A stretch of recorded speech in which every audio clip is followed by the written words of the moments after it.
Over the last 20 years, I've started various companies, made over $10+ million in profit. Yes, profit, not just revenue. And failed more times than I care to admit. In the next 20 minutes, I'm going to share everything I've learned. From the choices that led to my successes, the mistakes I made, and the best pieces of advice for entrepreneurs at any stage of their journey to take you to the top of the business world.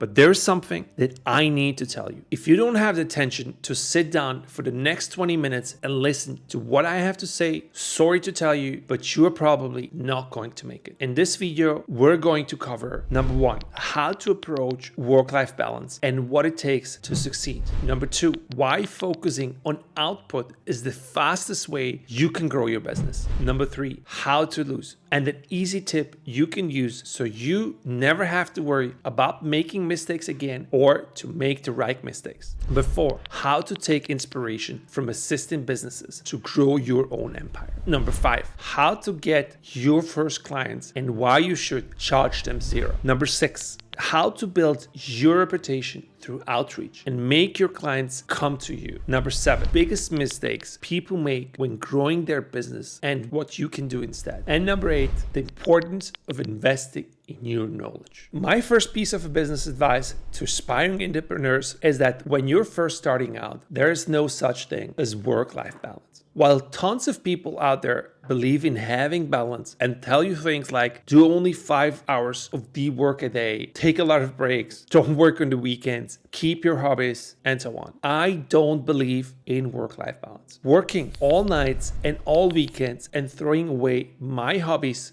got me to where I'm at today. And that's something that most entrepreneurs don't talk about. What you will see on social media are millionaires who have fun in Dubai, drive nice cars, and live in mansions. You only see the reward of all the years of hard work. But behind the fancy lifestyles you see on Instagram are the hours they put in, the countless sacrifices they had to make in their friendships and relationships, and all the risk they had to take. They don't post this because it doesn't sell. If you're a real entrepreneur, you will know that there are periods in your life when you have to put your head down and work 14+ hours a day to make sacrifices for things you love. Now, if you don't like what you hear, then this video is not for you. I know that if you do the same, you have a much higher chance of reaching the success levels that I have. You need to overcome the thought of work-life balance. Leave your hobbies, stop hanging out with your friends, and cut out all the unnecessary activities from your day. I'm not telling you to never talk to your friends ever again. Most of the time, this will just be a season of a few months, sometimes to a few years. But you should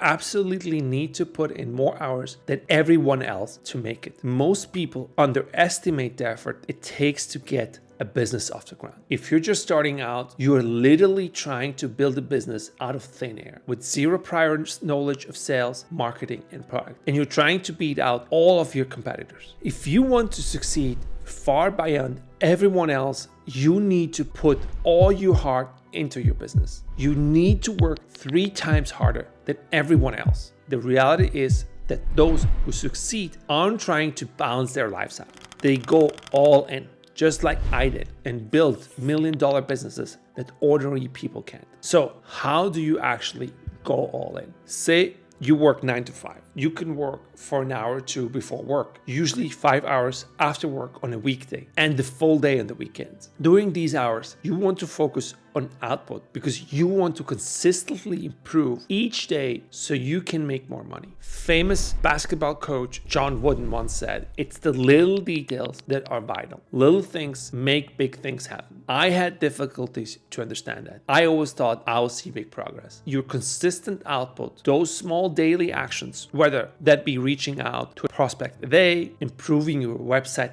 bit by bit, or coming up with a YouTube video idea a day. There are little things that lead you to a big goal. Every bit of output, no matter how small, builds momentum and creates the habit you need to improve your business consistently. A simple way to apply this to your business is try to improve it by 1% each day.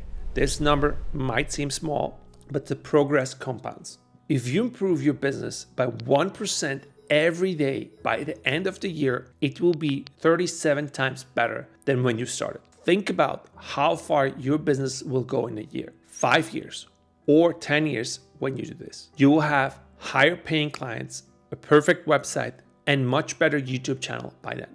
The proof is in the work, and you only get outputs when you have consistently put in enough work for an extended period of time. A hard truth that most people don't want to stomach is that the work needs doing. And without the ethic to put in enough input so you reap the outputs, you will never become anybody exceptional and become the person that you wanted to become. But even if you know that you need to put in the necessary inputs to get the output that you want, most people don't have this one thing that it's holding them back from becoming great. To truly succeed, you also need to develop an iron mindset, which will help you overcome the challenges of building a business. This is why you have to learn to lose and to live with your mistakes. If you can't do that, you will never succeed, ever, because you will face roadblocks, failures, and setbacks on your ways to success. There's simply no way out of them. Every successful entrepreneur has encountered some sort of obstacle on their way to the top. Jeff Bezos almost went bankrupt multiple times during the dot-com crash. Elon Musk, Tesla, almost went to zero, but both of them now are running companies that are doing billions of dollars in revenue. Like every other successful entrepreneur, they understood that they needed to learn to lose, because losing is part of the big game of business. And that if you want to overcome your setbacks, there's a simple mindset change you can make to deal with your mistakes better. What I like to do is call my losses new experiences, because every failure, every obstacle, every setback is a step closer to your goal. As long as you put in the work, in the next year, you will know 10 times more information you know now. Imagine you're able to go back to first grade at your age now. You would likely get straight A's because you know things you didn't know before. And the same goes for business. If you keep advancing and keep putting in the work, you will always be able to improve. So as cliche as it sounds, it doesn't matter how many times you get knocked down, it's about how many times you can get up. But outside of your efforts and mindset, there's something you can't improve. It's a vehicle that won't take you far. There's nothing you can do with a business idea that's outdated or a business model that's no longer profitable. The next piece of business advice I want to give you regarding picking a business model to pursue is to always get inspired. Most people will start a business that they think it's a fabulous idea that no one has done before. Well, sometimes that's a good idea, like Mark Zuckerberg, who founded Facebook, which started as a social networking tool for college students to see each other's status. That just so happens to have now grown into a $1 trillion business. But most of the time, no one has worked on a particular business idea because it's not in demand, or it might just not be feasible. Most business ideas that you have thought of usually have been tested by other people. Those same people would have tried to start those businesses, but they failed. The worst way to spend your time in business is on a vehicle that will never grow. It's okay to spend some time working on it, but you have to know how to spot the red flags early before you lose a ton of money investing in it. So, to avoid picking a bad business vehicle, build a business that you know will work. And to do that, you want to take inspiration from already existing successful businesses. A great example of a business that did this successful is Airbnb, which is now worth $92 billion. The founders, Brian Chesky, John Gabia, and Nathan Blecharski were inspired by the concept of short-term rentals, which already existed on platforms like Craigslist. However, Craigslist was a general purpose website with a messy interface and little focus on user experience, especially for vacation rentals. The founders noticed the popularity of short-term rentals on Craigslist and saw the market in demand. They also saw the inefficiency and lack of trust in Craigslist. So instead of directly copying Craigslist's model, Airbnb's founders improved it by focusing on user experience. They created a platform that was visually appealing, easy to navigate, and specifically tailored to short-term rentals, which is why they are so successful today. They took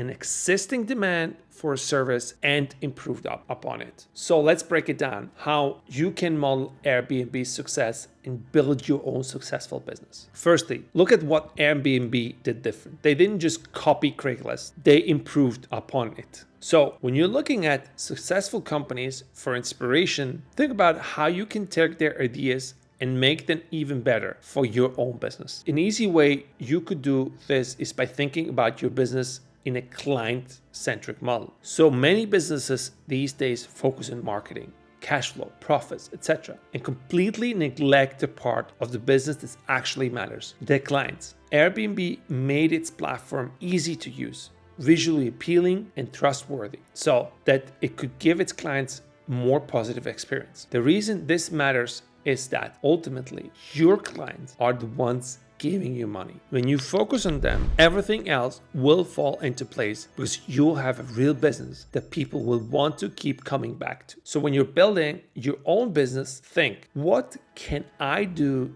to make it easier for them to engage with my brand and trust my product or service? This could be through an innovative product feature, a unique marketing angle, a new way of engaging with customers, or anything that helps you stand out from other businesses. And once you have a rough idea of how you can take inspiration from a successful business, the next important step is getting your first clients. Getting your first clients is the most challenging thing that anyone can do in business, but it is also the most satisfying. I remember the first time that I closed my first client for $1,500 a month. I was jumping all around my house and cheering like a crazy guy. It was a feeling that is incomparable, and I will never forget that high that I got. When you're just starting out, most people will tell you to always charge your clients and never work for free, because working for free means that other people will take advantage of you. Now, that's totally wrong.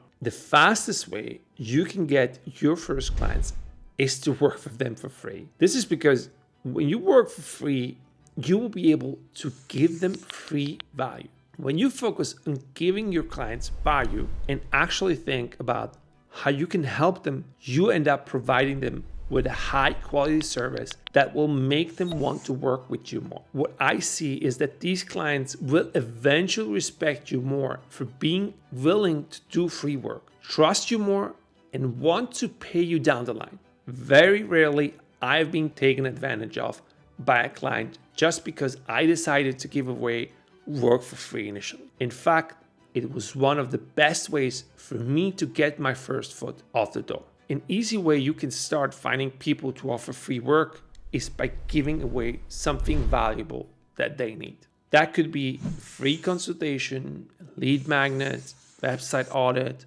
or a new lead for their Facebook ad. Whatever you offer, show them that you understand their needs and that your product or service can genuinely help them. This approach not only attracts clients, but also builds trust and credibility from the get-go. A great example of this is Dropbox. When Dropbox first launched, it used a referral program to attract its first users. They offered extra storage space for free if you referred friends to their service. It was simple, but it directly addressed what users wanted: more storage, and made it easy for them to spread the word. When you focus on giving clients value and being helpful to them, you naturally attract more clients through word of mouth. They want to refer you to people they know, which is how you can start building a reputation and sign new clients. But until you can build those connections, you have to reach out to potential clients. And for that, you have to master outreach, which is the next topic that I want to talk about. Reaching out to people is one of the most important skills that I have picked up over the past 20 years. And it has enabled me to speak at events that I didn't think I would even be able to attend, connect with billionaires that I now consider to be my mentors, and take advantage of thousands of new opportunities. Most people will tell you that you need to have the perfect script for cold calling or DMing people so that you can use some kind of trick to get them to respond. Yes, that could increase your likelihood of getting a response, but only by a few percentage points. But actually, I think the single most important thing in outreach is not your hook, your testimonial, or your CTA. It's the volume. I know many people out there who think that once they reach out a couple of times and get a no, thanks, I'm not interested reply, they should stop. But that couldn't be further from the truth. In marketing, they say that people need to interact with a brand 21 times to gain awareness of them. And just like in marketing, you have to put out numbers for you to get recognized. The average person who is just getting into business only contacts clients 5 times at most. And that's not enough, because the more you can get yourself in front of your potential clients, even if that's in the inbox, the better. They will start actually to recognize you, and you will have the chance to start a conversation with your prospects. For example, there's an agency that I used to work with Eric Javits, has been reaching out to me for 3 years straight. Even after I said no 5 or 6 times. Even though you might think that's too much, it's actually better than just reaching out a couple of times. Because whenever I needed their service, I will hire them over anyone else. The people who reach out more are the people I remember more. So don't stop reaching out after 5 times. Do it at least 10 times, 20 times, as many times as it takes for them to reply. Because if you shoot 100 shots, you might land one. But if you shoot 1,000 shots, you will likely land 10 times more. So as long as you keep up with the volume and reach out relentlessly, you will eventually start to get some clients, which will allow you to expand your business. Remember, a closed mouth doesn't get fed. So you need to keep asking, and eventually you just need one yes to change your life. Once you get that one yes, you will have the momentum and to keep moving forward and to keep growing. My next piece of advice is perhaps the most important, yet the most overlooked. When your business is going well and you have enough money to expand, most businesses will make the mistake of hiring too many employees that they don't need. They'll also have software costs that are in the tens of thousands of dollars. Or if they have extra cash laying around, they could decide to buy a nice office for the team just for the sake of having a nice office. Then one day they'll wake up and realize that for some reason revenue has dipped a little bit, but costs keep going higher month over month and their margins become less than 20%. This is a huge mistake that many small business owners make. If you want to have a highly profitable business, you need to cut down on expenses as much as possible. In other words, you want to focus on making your business lean. This means you should make your business as efficient as possible with as little cost as possible. Don't hire a big team when you don't need to. Don't rent a big office when you don't need to. Because once you buy these things and have them as liabilities, it will be very difficult to get rid of them. You can't just fire an employee because you accidentally hired them onto the team. They might have a family to support and you initially promised them that you will help. So you want to stay small and focus on maximizing the resources you have before you grow. The best entrepreneurs usually start with little capital, but they are incredibly resourceful and work with what they have. By the time you master resourcefulness, your business will almost definitely have a higher profit margin and be in a better overall position. Your business will have a higher valuation and become a more sellable asset. But every once in a while, you will hit plateaus and realize that you have reached a point where you're not growing anymore. The best way you can break that plateau and continue growing your business is to invest in yourself and level up your skills. By investing in yourself, I mean investing in your knowledge. I do this all the time, whether that be through buying courses, books, masterminds. Investing in my knowledge has been the single best decision I've ever made. This is because it allowed me to learn tons of valuable knowledge that will take years for me to learn on my own. I was able to install years of experience in my business for a couple of $100. And especially learning sales and marketing had the most impact on my business. I think that sales and marketing are the 2 single most important skills you can learn in your life, because when you get good at them, you know how to sell a product, how to print money, and how to grow your business. And those are the most important parts of a business. It's fine to learn other skills as well. But the reality is that you can be the best finance guy or the best lawyer ever, but it's not going to get your business as far as the best marketer or salesman can. If you can grow a business and bring in massive profits properly, you will be able to hire the best accountants and the best lawyers. It often doesn't work the other way around. So if you're confused about what you should learn, try investing in sales and marketing first. They're the biggest needle movers in business. Thanks for watching this video. Now that you have learned some of the things you need to keep in mind when running a successful business, there are also things that you need not to do. Click on this video to find out the 5 biggest things to avoid if you want to get rich. Thanks for watching, and I will see you in the next one.